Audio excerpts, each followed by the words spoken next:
Ladies and gentlemen, RosterWatch Nation, welcome back to the epic RosterWatch Podcast, brought to you by RosterWatch.com. My name is Alex Dunlap, and joining me today is a gentleman who you've heard on the pod. This is probably his fifth time on the pod. He's always on the radio show.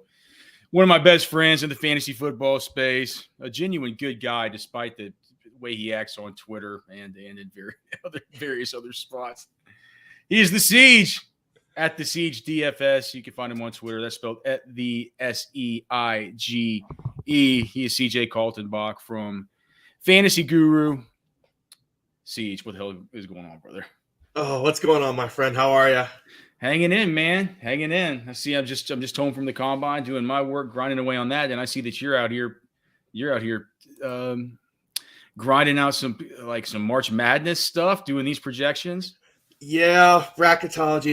I started in college as a dumb hobby, like the weekend before, and I was like, we'll just keep going, and it's been 13 years now. So yeah, it's kind of ridiculous, but it's fun. It's like a couple weeks a year. I just lock in. I used to do them once a month, and I was like, fuck this. I'll start doing them in March when it matters. So for those of us that aren't completely tuned into this, but we love filling out our brackets and stuff. So we're gonna have the conference kind of tournaments coming up soon. Then after that, how far away are we from when they select it and when they make the brackets? Sunday, 5 days. So we are 5 days away. Yeah, conference tournaments basically start today. So my life basically turns, after this podcast, basically my life turns into college basketball for the next week or so. That sounds horrible. Well, but hey, listen, do you think college basketball is a fun sport to watch? No. But it's a fantastic sport to gamble on. It is a terrible sport to watch. Okay. And then just one last thing on this before we move on and everybody turns it off. Who's any 5-12 upsets? I guess we don't really know yet. Yeah. Who do you think is out there that could make a run? Who is out there that's a legit team? Are there any teams that have been good during the season? It's wide open. Look at them and wide open. It's wide open. I think there's 20 teams that could go win a national title this year. It's wide open. Are there any teams where they look like they've been good all season, but all of a sudden you find out that their coach has been fired or their star players out or something like that? Nothing yet, but conference tournaments, right? People are going to try, so ankles will get twisted, and unfortunately happens every year. All right. Well, make sure and follow Seige if you want info on that. Do not ask me anything, as I clearly have no idea. One of the things that I had no idea was going to happen, Seige, at the combine. I know you're a Notre Dame grad. You follow Notre Dame extremely closely. What do you think about Brian Kelly's dance videos, by the way, down there at LSU? I think in 3 years we're talking about Brian Kelly leaving being the best thing to happen in Notre Dame football. Really? Why? Yeah, I think Freeman's going to crush. So the new head coach, Marcus Freeman. You and I texted about this while it was going down, but from what you were hearing, apparently a lot of the players really liked him. And then also there was this group of alumni that also kind of threw their support behind him at the last minute. Was that what happened? Basically, it was right away. I thought for sure it was going to be – I thought the alumni were going to want Fickle, and I thought the players were going to want Freeman. And I was just like, this is going to be brutal. But it was just everybody was just like, no, it's Freeman. And Swarbrick on a Tuesday was like, we're going to have a search. And then by Wednesday, he's like, all right, this is stupid. Everybody wants Freeman. I'm going to hire Freeman. Well, so what about Kyron Williams? What the hell happened? He ran the slowest 40 of all of all running backs at the combine. I mean, he was slower than a 4.65. Kyron Williams, a guy who's pretty productive at Notre Dame, a guy that was popping in a lot of people's models just because he had those 42 receptions last year. That was a 15% market share of the team's, receptions, which for a lot of models for these rookie, dynasty rookie drafters and stuff like that, that'll make these guys pop because most dynasty leagues are PPR. And I saw him at the combine. I thought he was a little bit smaller than I would have thought. I think he weighed in at 194, 5'9", 194. I thought he was built. I thought, he was built a little bit better than that. And I thought to myself, well, this guy could be a dude who, if he gained, 10 pounds, something like that, if he's got the requisite speed and can catch the football, maybe he's one of these guys that could be sort of maybe a 1A in some kind of NFL system. But man, you come in and you run a 4.65, your vertical jump is miserable, your broad jump is miserable. He's just not a very athletic guy from the testing. Do you think it was just something weird with the testing? Is he going to test better Notre Dame Pro Day, and then what did you just think of him from a film perspective and just from a fan's perspective watching Notre Dame? Because honestly, if you, and I'm sorry to interrupt you, but like from my perception of watching him, I thought that Kyron Williams was kind of a good, like kind of a G. Like I thought he's a really good player for them. I was not expecting him to be a complete burner, but I wouldn't expect him to be basically the worst tester among the running backs. 4.65, I think is a little. I think that's just like kind of just a bad day. Like I don't think he's that slow. I think he's probably closer to like 4.5, 4.55. Like I don't think he's a burner by any means. But his hands are still pretty good. It just surprises me because like he opted out of the bowl game basically to get ready for this. Like what happened? Like I didn't expect him to be the best athlete, but I didn't expect him to be that bad either. So we'll see how the pro day goes. Maybe it was just one of those things where it was a bad day, like we've all had them. But yeah, not great considering he came out early. That's tough. Redshirt sophomore, right? Yeah, that's pretty tough. It's tough, man, to come out and do. It kind of reminds you of little Jordan Humphrey whenever he left early at Texas and went undrafted because of that horrible 40. I don't think Kyron will go undrafted, but I mean, so in Dynasty rookie drafts right now, I know you and I are in a couple Dynasty leagues together. By the way, have I paid you dues for this year yet? I think I did. You might have. I have to double check because I was in Vegas when I was trying to collect that stuff. I think you did. Okay. But we're in at least one together that you commissioned, and I think a few others. But for rookie drafts coming up, I mean, these early rookie mock drafts that we had been doing, Kyron Williams was going in the first round. That's not going to be happening anymore, right? I mean, round 2, late round 2, early round 3. I think that these guys like Rachaad White are going to kind of get bumped up a little bit, based on the way that he ran. I think that honestly, I just think all these running backs are kind of overrated, all of them. Like, what about Breece Hall? I mean, what about what he was able to do? Overrated.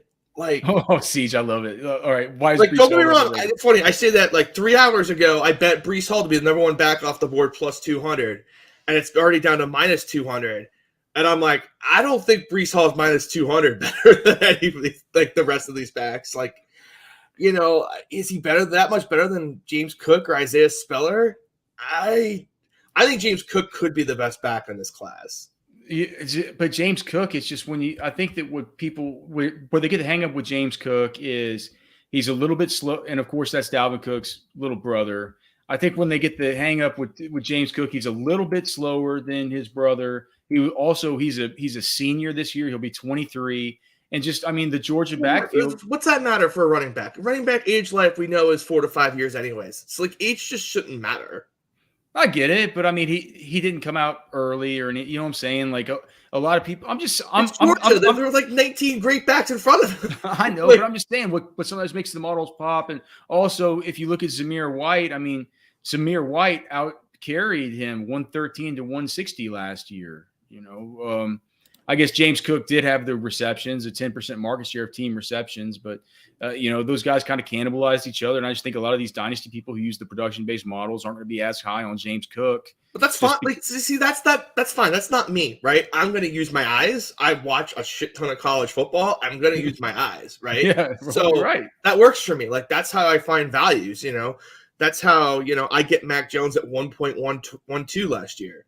Like, why did I got Mac Jones 12th overall on a rookie draft? Like in a super flex. It's like, what are you people doing? Well, and that was good, right? And that was he doesn't test great. Like, okay. James Cook, of course, ran the 4.42. Big hands on him too. Big hands on him. Almost 9.5-inch hands. I mean, I walked next to him. I stood next to him. It's so crazy how much he just looks like Dalvin. It's really wild. I just think he's going to be really good in the league. But I just don't think there's I don't think there's a 1A back in the class. Maybe I'm wrong. Like I just don't see that guy in this class. I think there's nice like 1Bs and a bunch of them, but I don't see the running backs that's like, oh, he's going to be a guy for 6 years. I don't see it. With Breece Hall, you just didn't see it on tape because I mean he's 5'11", 217. He ran a 4.39. He was just, I mean, he ran for almost 1,800 yards last year and 23 total touchdowns. It's a Big 12 running back. How many times are we going to do this over and over again? Like Adrian Peterson's the exception. Every other one is just kind of like blah when they get to the league. There have been good ones. What about Like Mixon and stuff? Hubbard ran for like what 1,700 last year in the Big 12, and like he's basically on his way out of the league already. But a bunch of people saw flaws in Hubbard's game, and he's not on his way out of the league. He's just stuck behind McCaffrey. I think they like him as a backup. He's not good. He was losing carries to what's his name, who's not that good. They signed off the street. Who did he lose him to? Abdullah. Oh yeah, and Rodney Smith. Whenever Rodney Smith wasn't hurt, exactly. Like, to me, I just think like James Cook has like the most upside of these backs. Like I think Breece Hall's fine, but I just don't think Breece Hall's ever going to be a 1A. Well, but I think that's fine. I'm just going to draft wide receivers in this class. Works for me. What about Kenny Walker? I just don't know if he's like he's got the I was on a really bad team. I was the best player vibes to me. Desmond Ridder has those vibes to me too. Although Cincinnati's probably a better team than Michigan State. But what do you mean bad team? They were in the Final Four.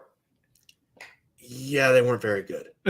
They weren't a good. Notre Dame should never have lost to them. And the fact that if you're a good team, you should have destroyed that Notre Dame team last year. Like they were good, but they were not great. They weren't. I said that all season. They were a good team. They were not a great team. And it's fine. It worked out great for me. But I just think these running backs are all overrated. Like you just probably won't see me drafting any of them in a rookie draft. I just think they're all going to go too high for my taste. Well, I mean, Breece Hall is going to go 1.01. That's ridiculous. That's obscene. There's no way. Well, in a this is not Jonathan Taylor in a traditional one quarterback league. All right, so which wide receivers are you going to take over Breece Hall or any of these guys? I would literally take 6 wide receivers before I would draft Breece Hall. Okay, so let's just go over them. You would take Treylon Burks probably. You take Drake London. I'm on Drake London Island. I will defend Drake London until it's done. And as a Notre Dame fan, it hurts my soul. But Drake London's the best receiver in this class. We need to stop. Can you talk about it? I can talk about it. Like he can run the entire route tree. He's got more fluid hips than anyone else in this class. He's got high ball. And everyone at you knew he was the offense at USC. He was the entire offense, and he still was just getting like 200 yards a game. Guy's a beast. I don't understand this. Like, okay, I get he's not like the straight burner, but like, there's only one Tyreek Hill in the league. Can we stop trying to make like everyone Tyreek Hill, please? Like they try, even the Chiefs tried it with McCall Hardman, and they realized like, oh, he just can't catch. He's just I don't understand it. Like Drake London will be my wide receiver 1, and really nothing will change my mind. I think he's the first overall pick. If I had the one pick, I'd take him. Okay, but what if he doesn't test? What? I don't care. He played at USC. He played against elite teams. You could see it on the tape. Like he's just built differently than these other guys. And the thing about him too is like he is a true 6'4". I mean, he was listed at 6'5", but he really is. He's a true 6'4" and change for sure. He's a true 220 pounds. You know, he's got He's an X receiver in this league, and he'll be a really good one for a long time. Did he have the longest arms at the No, he didn't. He didn't have the longest arms. He had the second longest arms behind Tyquan Thornton, who absolutely just burned a 4.28. The kid from Baylor. London, for me, I think he's up there for sure, right? But I mean, so all right, so he's your wide receiver 1. But do you like Treylon Burks from Arkansas? I like Burks. I just don't like him as much as everybody else seems to. I think everyone sees the potential for Deebo Samuel, and Deebo Samuel just had this great year, so they're just shoving him way up. I think he's really good. I actually got to see him in person when he played Ole Miss, and he had a great game in that game. I think he's really good. I think he's probably my wide receiver 2, but I just don't think he's better than Drake London. I don't think he is. You went to the Arkansas Ole Miss game? I did. What are your thoughts on Corral? I was impressed with Corral on that day. His wide receivers were just not having a good day, and he just really kind of rallied the troops behind him. I was pretty impressed, but I could just see how he's just never going to hold up in the league physically. Just the way he does not know how to get down. And I don't think you can teach that to him, unfortunately. Like, he's a guy that just wants to go get it every single play. And I just don't know if he'll ever hold up. But I think he's in like an interesting round 2 or late round 1 guy. I wouldn't mind it if my team needed a quarterback taking a shot. If your NFL team, all these guys, like at the Senior Bowl, we got to see them all, and Corral was the only one that we didn't see. And I was hoping maybe Corral would be a little bit bigger than he'd been reported and stuff. He's not really that big, Seige. He's not a big dude. And a lot of these guys aren't the biggest dudes. Is there one quarterback that stands out to you, or you on team? I'm on Malik Willis Island. Yeah, I like Malik Willis. Yeah, I think that. I think Pickett's going to be an absolute bust, though. I ignore the hand size thing. You go watch the tape and weather. It plays worse than 8.5 looks on the tape.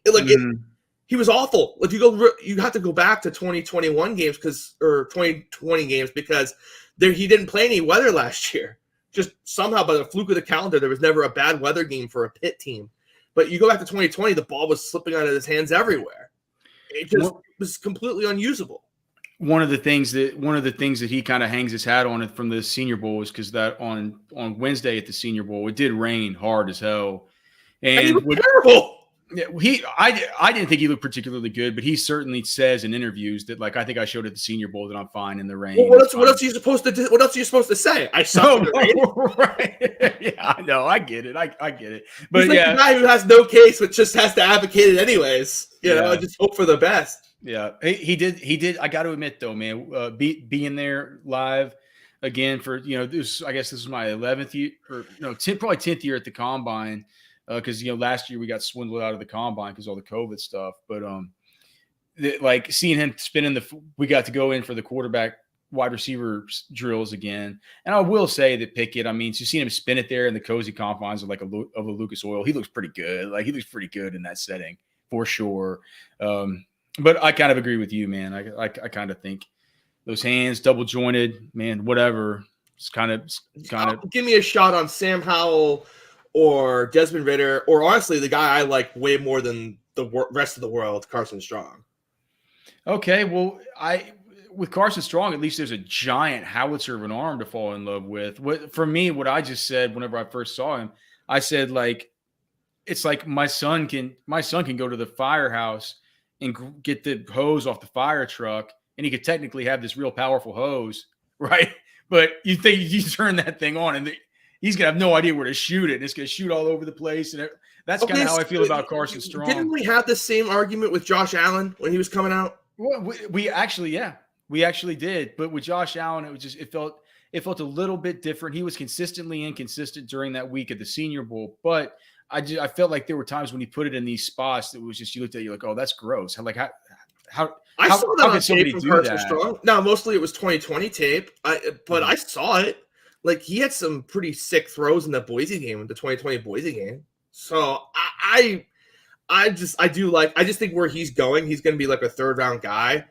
I'd much rather spend a 3rd round pick on him than a 1 on pretty much any of these guys not named Malik Willis. Do you like the Ohio State wide receivers, Garrett Wilson and Chris Olave?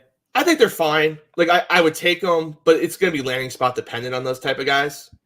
I think Jameson Williams obviously is super talented, and I hope he falls to a good team. But I think the Ohio State guys are fine. I don't really have a strong take on them either way. Do you? How about anybody that because of some of these other guys that are sort of talked about at the top? I know that George Pickens, he'll go in the 1st round of a lot of these drafts from Georgia. Jahan Dotson. Why would Pickens go ahead of a guy like Christian Watson? Well, I was talking yesterday. Honestly, even Wendell Robinson. I understand he's got a huge bust rate, but I certainly wouldn't take Pickens over that type of guy. But people just had seen Pickens, and if you just look back at the 2020 stats, he's a productive guy. He played with such bad quarterbacks at Georgia. He just ran a 4.47 coming off ACL. I think. Do you think he's gonna get? You think he's gonna get he's gonna go on Friday in the draft? Day 2 on Friday, yeah. I think he'll go day 2. Wow. I don't think these wide receivers are all. I'll be surprised if he goes ahead of Michi, Tolbert. He'll go ahead of Jalen Tolbert. Really? Yeah. That's a mistake. But okay. We could make a little wager on it. You've just been indie talking to people, so I'm not going to do that. That's a really poor idea. Okay. But Tolbert's a better player, and I say that because despite South Alabama being my most unprofitable college team of the season, He was always the guy that was giving me hope on my South Alabama bets. He's a good God. player. He was the Sun Belt Offensive Player of the Year. Just a complete, absolute beast down there. At least People are really going to take Pickens over him? I think that's so. mind-blowing to me. Pickens has a good profile, and he's also signed to Tom Brady's marketing agency, and he's got these endorsement deals. See, the fact you're talking about endorsements as opposed to on the field exactly proves my point. Well, I'm just telling you what's going to happen. Oh, yes, but to me, there's like 10 wide receivers in this draft that like might be better than the best running back. No, okay. Well, you liked Isaiah Spiller. We're going to be going we're sending Trashman out to that pro day. I like James Cook. I really think James Cook is the best back in this class. I understand he won't get drafted that way, but I could see him being the best back. Here's the thing. Being Dalvin Cook's brother is going to give you more chances than anyone else is going to get in this class. What is James Cook's best trait to you?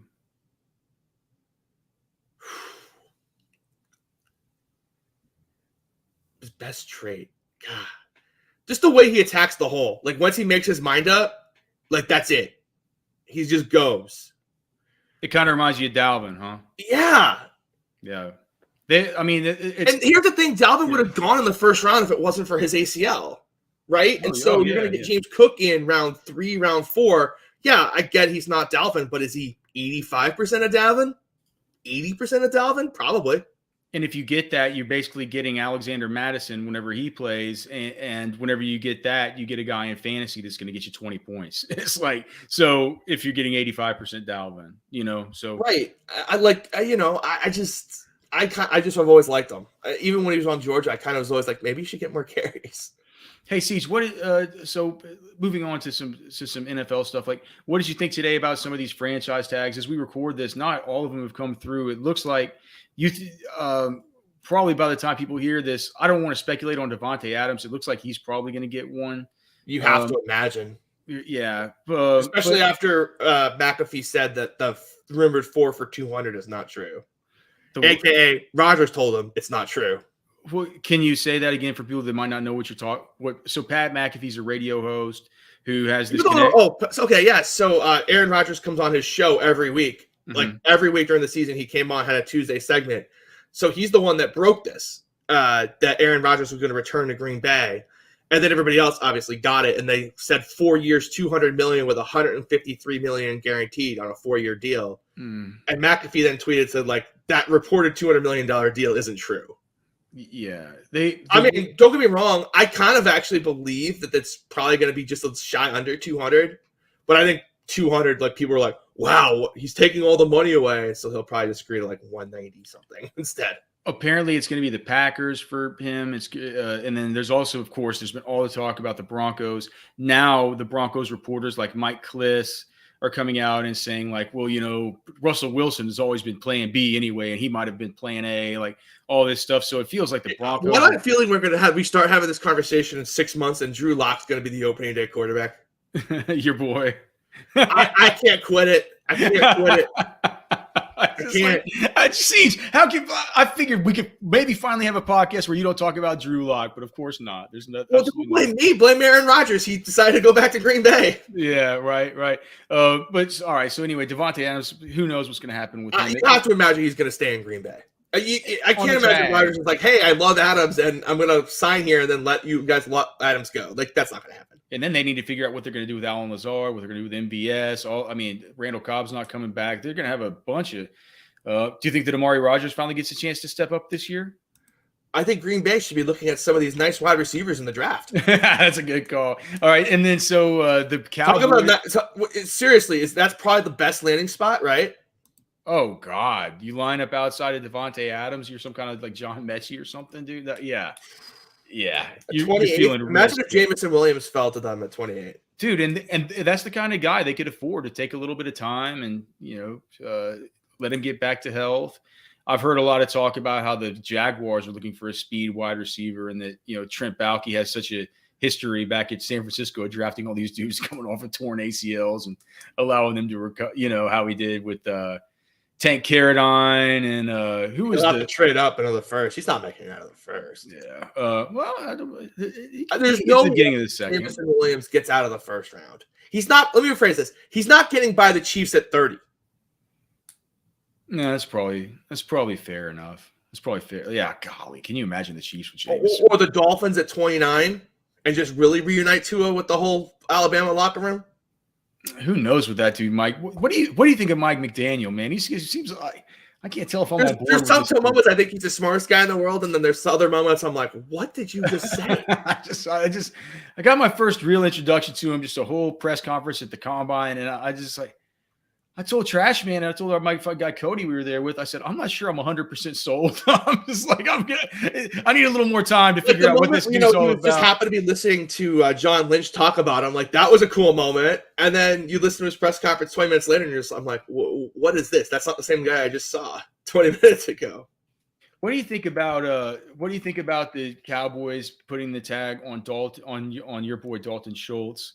Do you think it means anything for Amari Cooper? I think the Amari Cooper thing is really interesting because I understand why you're not cutting Zeke. Like, just cut Zeke. He's not good. I just wanted to get you onto this hobby horse about Tony Pollard. Yeah, seriously. I've been right about Tony Pollard from the beginning, and everyone's finally coming on board to Tony Pollard Island.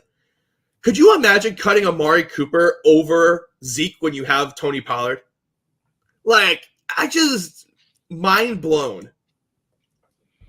I'll tell you that the Cowboys, man, like we have some people at the Cowboys that we can talk to and stuff like that. They say Zeke was hurt last year and that he's always hurt. Knows.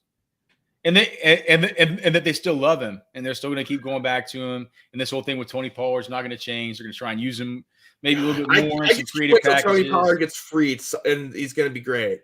When is Tony Pollard free? Is it after this year? I think it's after this year. And the Cowboys are going to try and keep him because they think that they have the best 1-2 punch in football. Yeah, but he's going to want to go be a 1 somewhere, and he is a 1. So can you imagine Tony Pollard? And it's like let's talk about a guy going to Miami, like in a place where they need. Oh God, where they just need a running back. Buffalo. Goodness! Or before everything happened with. Elijah Mitchell and stuff this year, like San Francisco just would have been unbelievable for a guy like Pollard. But Elijah Mitchell's the guy, right? Yeah. I see a lot of this Trey Sermon, like, second-year bump thing. I'm like, I think Trey Sermon could get cut.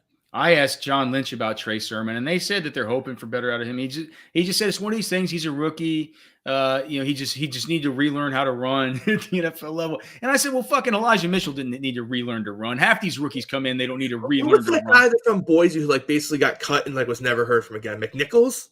Like everyone liked, and then like that was it. It was over before it started. Jay Ajayi was kind of like that. Yeah, Boise State running backs. Maybe don't draft him. What about Joe Williams? Wasn't he from Boise? No, he was from Utah. He was the guy who quit football too. Like that was always gonna be a weird one. Yeah, but they stood up and the 49ers stood up and pounded the table for that guy in the 4th round that year. Do you think that? Also, why you should spend your dynasty picks on these wide receivers and not these running backs that are half a dozen. How much is so? I have Javonte Williams in the league that we're in together. Where do you have Javonte Williams as far as your running backs in dynasty? He's plummeting pretty quickly. Why is that? Because you think that I think Melvin's going to return, and now he doesn't have Rodgers at quarterback. Like, it's not great.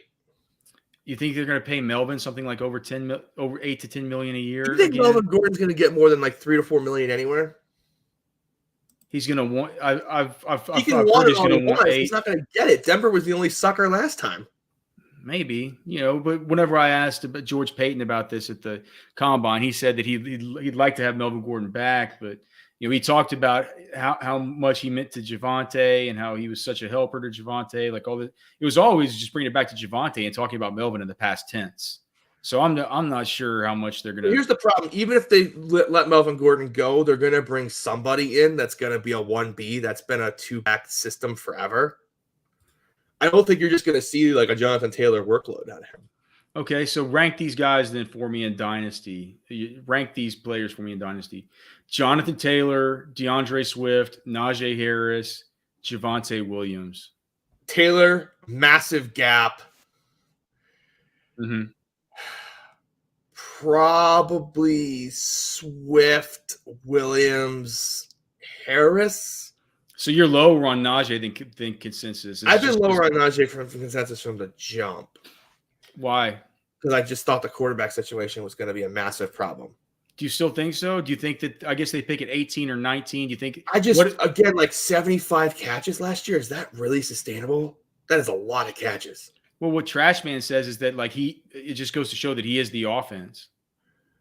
I just think he was the offense because they didn't have a quarterback that could throw it more than 5 yards. Well, maybe they won't again. 381 touches, like it is tough to hold up at that many touches. Like we saw even Derrick Henry had enough, and he broke down this year. Do you think that? I'm sorry. A lot of touches. That's a lot of touches, you know. What about Alvin Kamara so how about rank these guys that are kind of a little bit lower down, because the guys that we just talked about are all age 22, 23, and 24, right? Let's talk about these guys that are more age like 26, 27, 25. How do you rank this group of four? Mixon, Alvin Kamara, Christian McCaffrey, Saquon Barkley. Can I throw a hot take in? Oh, of course. Yes. Assuming McCaffrey's still in Carolina, he's the best of this group. But I actually think there's a back that's better that you didn't even list in this group. Okay. I think I want all the David Montgomery this season. You're not worried. Okay. You want David Montgomery in Dynasty more than any of those guys, or just in redraft? Or I think I want it in Dynasty if I'm getting the discount. You're not at all worried about, because we were actually having this talk. We were having to talk about where we have Saquon Barkley in reference to Christian McCaffrey. You're at least with me saying it's still McCaffrey. Right? I'm not. I have never drafted Saquon Barkley. I will never draft Saquon. Now, what we also were having to talk about David Montgomery, about getting him up a little bit, maybe even above guys that are a little bit younger. Montgomery over Barkley. Okay, well, see, that's just Seige. That's so far off of consensus. I'll just jump Montgomery half around, and I'll just get him in the late third. Okay, so with David Montgomery, here are my worries. Now, what's the Poles? Ryan Poles, is that the new GM of the? I think it's Poles. Yeah, the new GM of the Bears. So he said at the combine, he was mum on the talk about bringing back Allen Robinson and bringing back Tariq Cohen. Tariq Cohen, if you're going to bring him back, it's like a $5.5 million. He's played only like 4 games the last 3 years. Tariq Cohen comes back, that you can move Montgomery up your rankings. Okay, and then, but what about Khalil Herbert? You're not worried at all, because he looked good last year. He was good in a limited role, but that's fine. He can take over the Damian Williams role. What do you think about the idea that Matt Eberflus comes from the Colts system, where it felt like for a long time there, they really wanted to rely on a 2 running back approach and a committee to help him get the most of his defense? Like 80-20. It never was like a 65-35. Like, unless like Taylor was having a bad game and, Hines was having his best game, like it still was mostly Taylor.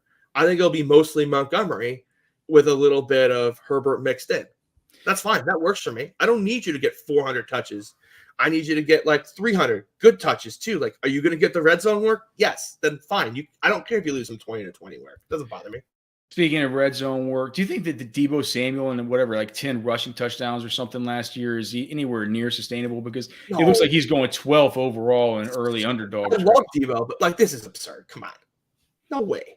It's not going to happen again, right? It's like, I mean, what the most overdrafted player is probably right now, until we know for sure how this quarterback situation is all going to come out. And Rodgers going back to Green Bay helps us a little bit. But like, I'm not drafting Trey Lance until I'm sure the Tom Brady, the San Fran things are dead. Like, actually dead. Yeah. You can draft someone in the 5th, 6th round and get literally a 0. Yeah, and I love Trey Lance. When I find out for sure that like Tom Brady's not going to San Fran, I will happily take him in the 50s or 60s. Fine, no problem. But you just can't take a 0 that early in these drafts. Like, do you love Trey Lance for like real football or just for fantasy? Because I'm not sure he looked that good for real football. I think he's good. Yeah. Like the first start against the problem was that first start, he had no one. He had no Kittle. Like, he had nothing. And by the way, he won that game if the line judge had like vision.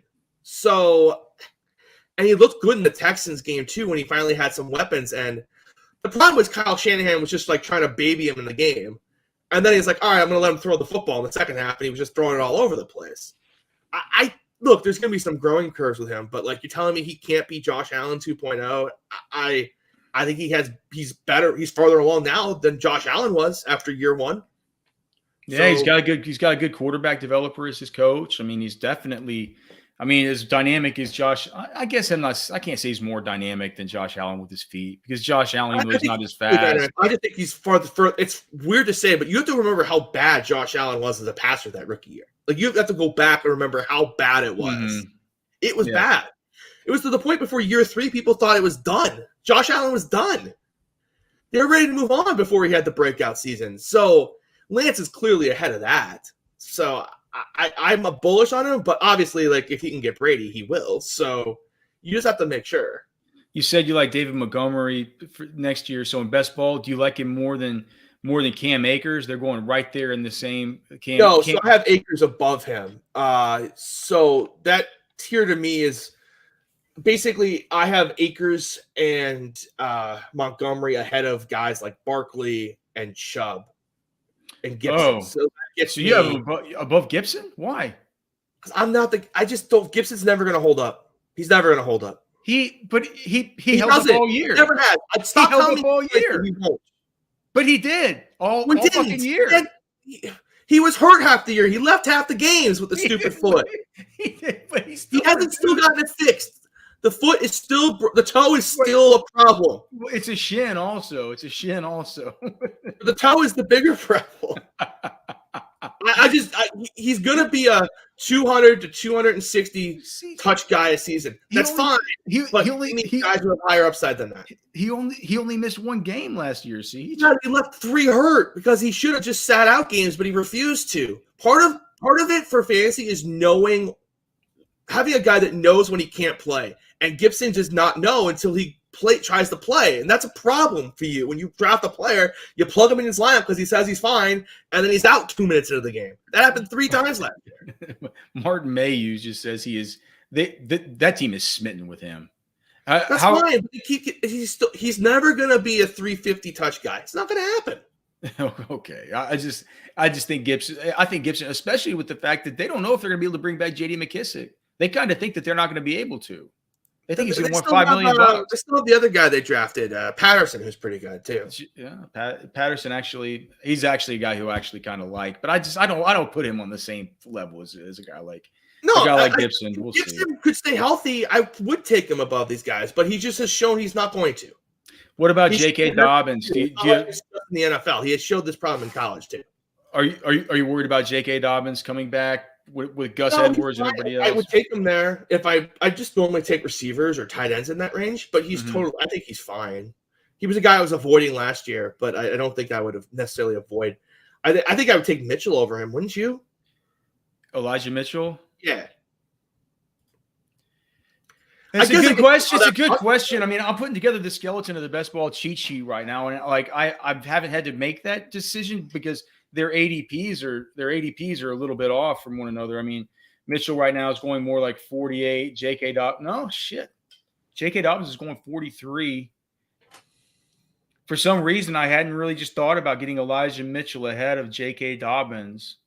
But you could probably sneak in, or like depending where you're drafting, you could probably sneak in a receiver and then to get Mitchell. But like the problem is Mitchell's kind of an end of a tier.